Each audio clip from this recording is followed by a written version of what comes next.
एकदा एक राजा आहे ना, एक माकड पाळतो. ठीक आहे. ते माकड त्या राजाचं एकदम फेवरेट माकड असतं. कंटिन्यू राजाच्या सोबतच, राजदरबारामध्ये सोबत, राजाच्या राजमहालामध्ये सोबत, राजाच्या जेवणाच्या टेबलवर सोबत, राजाच्या बेडरूममध्ये सोबत. प्रत्येक ते माकड त्या राजाचं एकदम फेवरेट माकड बरं का. आणि राजाला सगळे सांगतात बरं का, की सगळे मंत्री, त्याचे सगळे फॅमिलीतले मेंबर सगळे सांगतात की राजासाहेब, काय तुम्ही ते माकड कशासाठी ते माकड कंटिन्यू तुम्ही तुमच्या सोबत ठेवताय? माकड आहे ते शेवटी.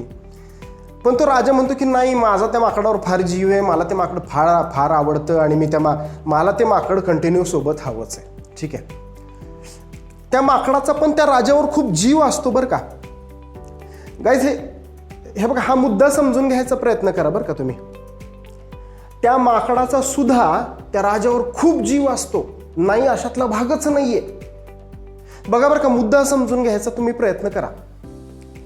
आणि काय होतं, एकदा ना राजा असाच, दुपारची वेळ असती, राजा असं मस्त जेवण केलेलं असतं, राजा शांत झोपलेला असतो आणि ते माकड आहे ना, ते त्याला असं वारं घालत बसलेलं असतं. ठीक आहे. आणि मग तिकडनं काय होतं, तिकडनं एक माशी येते कुठून तरी, आणि ती माशी आहे ना, ती माशी त्या राजाची ना झोप डिस्टर्ब करायला लागते. असं राजाची नाही का, अशी झोप मोडायला लागते त्या राजाची. आणि राजाची झोप मोडतीये म्हणून ते माकड संतापतं. ठीक आहे. ते माकड त्या असं नाही का, त्या माशीला असं झटकतं की जा बाबा, त्या राजाजवळ येऊ नको, राजाला शांततेत झोपू दे. अशा प्रकारे ते झटकतं. ती माशी काही तिथून जात नाही आणि एका पॉईंटच्या पलीकडं माकड आहे ना, ते माकड संतापतं. ठीक आहे. माकड संतापतं. एकदा काय होतं, ती माशी उडत आहे ना, त्या राजाच्या नाकावर येऊन बसते. आणि माकड असं संतापलेलं असतं, माकड तिथं ठेवलेली तलवार घेतं आणि खपकन त्या माशीला मारतं.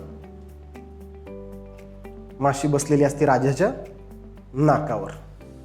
माशी उडून जाते.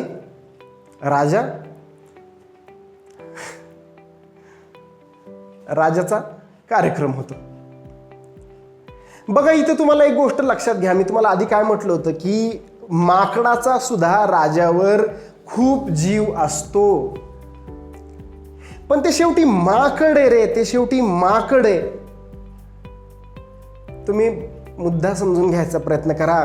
कुणाशी मैत्री करायची, कुणाला जवळ करायचं, किती मैत्री करायची, याचा आपल्याला विचार करता आला पाहिजे.